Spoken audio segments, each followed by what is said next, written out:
Cool Air by H.P. Lovecraft.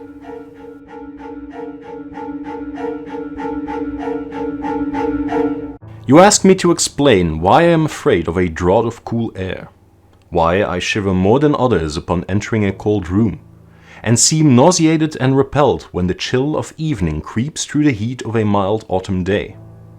There are those who say I respond to cold as others do to a bad odor, and I am the last to deny the impression. What I will do is to relate the most horrible circumstance I ever encountered, and leave it to you to judge whether or not this forms a suitable explanation of my peculiarity. It is a mistake to fancy that horror is associated inextricably with darkness, silence, and solitude. I found it in the glare of mid-afternoon, in the clangor of a metropolis, and in the teeming midst of a shabby and commonplace rooming house with a prosaic landlady and two stalwart men by my side. In the spring of 1923, I had secured some dreary and unprofitable magazine work in the city of New York, and being unable to pay any substantial rent, began drifting from one cheap boarding establishment to another in search of a room which might combine the qualities of decent cleanliness and durable furnishings and very reasonable price. It soon developed that I had only a choice between different evils, but after a time I came upon a house in West 14th Street which disgusted me much less than the others I had sampled. The place was a 4-story mansion of brownstone, dating apparently from the late 40s and fitted with woodwork and marble whose stained and sullied splendor argued a descent from high levels of tasteful opulence. In the rooms, large and lofty, and decorated with impossible paper and ridiculously ornate stucco cornices, there lingered a depressing mustiness and hint of obscure cookery. But the floors were clean, the linen tolerably regular, and the hot water not too often cold or turned off, so that I came to regard it as at least a bearable place to hibernate till one might really live again. The landlady, a slatternly, almost bearded Spanish woman named Herrero, did not annoy me with gossip or with criticisms of the late burning electric light on my third-floor front hall room, and my fellow lodgers were as quiet and uncommunicative as one might desire, being mostly Spaniards a little above the coarsest and crudest grade. Only the din of streetcars in the thoroughfare below proved a serious annoyance. I had been there about 3 weeks when the first odd incident occurred. One evening, at about 8, I heard a spattering on the floor and became suddenly aware that I had been smelling the pungent odor of ammonia for some time. Looking about, I saw that the ceiling was wet and dripping, the soaking apparently proceeding from a corner on the side toward the street. Anxious to stop the matter at its source, I hastened to the basement to tell the landlady and was assured by her that the trouble would quickly be set right. "Dr. Munoz," she cried as she rushed upstairs ahead of me. "He is too sick for a doctor himself. Sicker and sicker all the time, but he will not have any other help. He is very queer in his sickness. All day he takes these funny smelling baths and he cannot get excited or warm. All of his homework he does himself. His little room is full of bottles and machine, and he does not work as a doctor. But he was great once, and my father in Barcelona has heard of him. And only just now he fixed the arm of the plumber that got hurt all of a sudden. He never goes out, only on the roof, and my boy Esteban, he brings him his food and laundry and medicines and chemicals. My God, the ammoniac that man uses for keeping him cool." Mrs. Herrero disappeared up the staircase to the 4th floor, and I returned to my room. The ammonia ceased to drip, and as I cleaned up what had spilled and opened the window for air, I heard the landlady's heavy footsteps above me. Dr. Munoz I had never heard, save for certain sounds as of some gasoline-driven mechanism, since his step was soft and gentle. I wondered for a moment what the strange affliction of this man might be, and whether his obstinate refusal of outside aid were not the result of a rather baseless eccentricity. There is, I reflected tritely, an infinite deal of pathos in the state of an eminent person who has come down in the world. I might never have known Dr. Munoz had it not been for the heart attack that suddenly seized me one forenoon as I sat writing in my room. Physicians had told me of the danger of those spells, and I knew there was no time to be lost. So remembering what the landlady had said about the invalid's help of the injured workman, I dragged myself upstairs and knocked feebly at the door above mine. My knock was answered in good English by a curious voice some distance to the right, asking my name and business, and these things being stated, there came an opening of the door next to the one I had sought. A rush of cool air greeted me, and though the day was one of the hottest of late June, I shivered as I crossed the threshold into a large apartment whose rich and tasteful decoration surprised me in this nest of squalor and seediness. A folding couch now filled its diurnal role of sofa, and the mahogany furniture, sumptuous hangings, old paintings and mellow bookshelves all bespoke a gentleman's study rather than a boarding house bedroom. I now saw that the hall room above mine, the little room of bottles and machines which Mrs. Herrero had mentioned, was merely the laboratory of the doctor, and that his main living quarters lay in the spacious adjoining room whose convenient alcoves and large contiguous bathroom permitted him to hide all dressers and obtrusive utilitarian devices. Dr. Munoz most certainly was a man of birth, cultivation, and discrimination. The figure before me was short but exquisitely proportioned, and clad in somewhat formal dress of perfect cut and fit. A hybrid face of masterful, though not arrogant expression was adorned by a short iron-grey full beard, and an old-fashioned pince-nez shielded the full, dark eyes and surmounted an aquiline nose which gave a Moorish touch to a physiognomy otherwise dominantly Celtiberian. Thick, well-trimmed hair that argued the punctual calls of a barber was parted gracefully above a high forehead, and the whole picture was one of striking intelligence and superior blood and breeding. Nevertheless, as I saw Dr. Munoz in that blast of cool air, I felt a repugnance which nothing in his aspect could justify.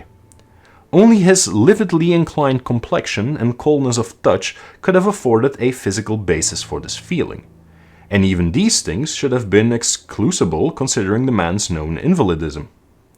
It might, too, have been the singular cold that alienated me, for such chilliness was abnormal on so hot a day, and the abnormal always excites aversion, distrust, and fear. But repugnance was soon forgotten in admiration, for the strange physician's extreme skill at once became manifest despite the ice-coldness and shakiness of his bloodless-looking hands. He clearly understood my needs at a glance, and ministered to them with a master's deftness, the while reassuring me in a finely modulated though oddly hollow and timbreless voice that he was the bitterest of sworn enemies to death, and had sunk his fortune and lost all his friends in a lifetime of bizarre experiment devoted to its bafflement and extirpation. Something of the benevolent fanatic seemed to reside in him, and he rambled on almost garrulously as he sounded my chest and mixed a suitable draught of drugs fetched from the smaller laboratory room. Evidently, he found the society of a well-born man a rare novelty in this dingy environment, and he was moved to unaccustomed speech as memories of better days surged over him. His voice, if queer, was at least soothing, and I could not even perceive that he breathed as the fluent sentences rolled urbanely out. He sought to distract my mind from my own seizure by speaking of his theories and experiments, and I remember his tactfully consoling me about my weak heart by insisting that will and consciousness are stronger than organic life itself, so that if a bodily frame be but originally healthy and carefully preserved, it may through a scientific enhancement of these qualities retain a kind of nervous animation despite the most serious impairments, defects or even absences in the battery of specific organs. He might, he half-jestingly said, someday teach me to live, or at least to possess some kind of conscious existence, without any heart at all. For his part, he was afflicted with a complication of maladies requiring a very exact regimen, which included constant cold. Any marked rise in temperature might, if prolonged, affect him fatally, and the frigidity of his habitation, some 55 or 56 degrees Fahrenheit, was maintained by an absorption system of ammonia cooling, the gasoline engine of whose bumps I had often heard in my own room below. Relieved of my seizure in a marvelously short while, I left the shivery place a disciple and devotee of the gifted recluse. After that, I paid him frequent overcoated calls, listening while he told of secret researches and almost ghastly results, and trembling a bit when I examined the unconventional and astonishingly ancient volumes on his shelves. I was eventually, I may add, almost cured of my disease for all time by his skillful ministrations. It seems that he did not scorn the incantations of the medievalists, since he believed that these cryptic formulae to contain rare psychological stimuli, which might conceivably even have singular effects on the substance of a nervous system from which organic pulsations had fled. I was touched by his account of the aged Dr. Torres of Valencia, who had shared his earlier experiments with him through the great illness of 18 years before, whence his present disorders proceeded. No sooner had the venerable practitioner saved his colleague than he himself succumbed to the grim enemy he had fought. Perhaps the strain had been too great, for Dr. Munoz made it whisperingly clear, though not in detail, that the methods of healing had been most extraordinary, involving scenes and processes not welcomed by elderly and conservative gallants. As the weeks passed, I observed with regret that my new friend was indeed slowly but unmistakably losing ground physically, as Mrs. Herrero had suggested. The livid aspect of his countenance was intensified. His voice became more hollow and indistinct. His muscular motions were less perfectly coordinated, and his mind and will displayed less resilience and initiative. Of this sad change he seemed by no means unaware, and little by little his expression and conversation both took on a gruesome irony which restored in me something of the subtle repulsion I had originally felt. He developed strange caprices, acquiring a fondness for exotic spices and Egyptian incense till his room smelled like the vault of a sepulchred pharaoh in the Valley of Kings.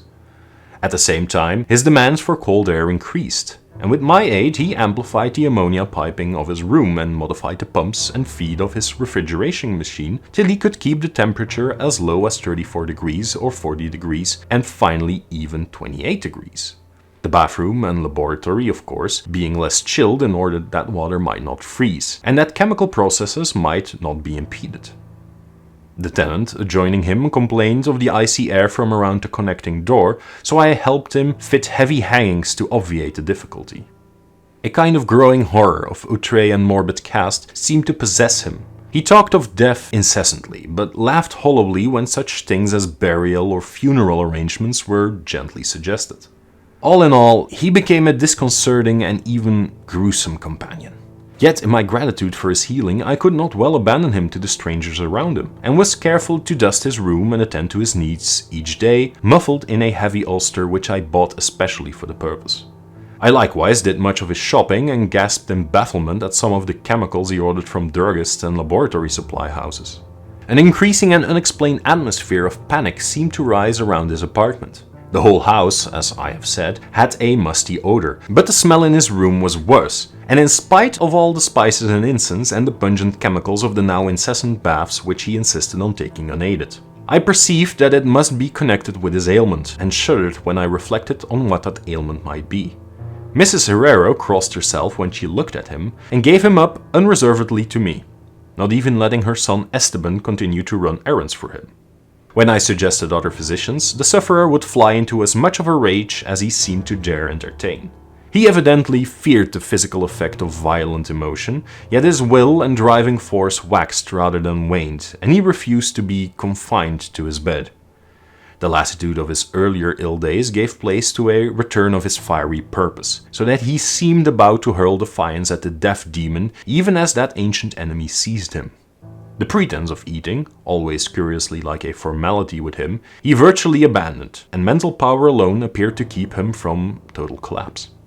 He acquired a habit of writing long documents of sort, which he carefully sealed and filled with injunctions that I transmit him after his death to certain persons whom he named, for the most part lettered East Indians, but including a once celebrated French physician now generally thought dead, and about whom the most inconceivable things had been whispered. As it happened, I burned all these papers undelivered and unopened. His aspect and voice became utterly frightful, and his presence almost unbearable. One September day, an unexpected glimpse of him induced an epileptic fit in a man who had come to repair his electric desk lamp, a fit for which he prescribed effectively whilst keeping himself well out of sight. That man, oddly enough, had been through the terrors of the Great War without having incurred any fright so thorough.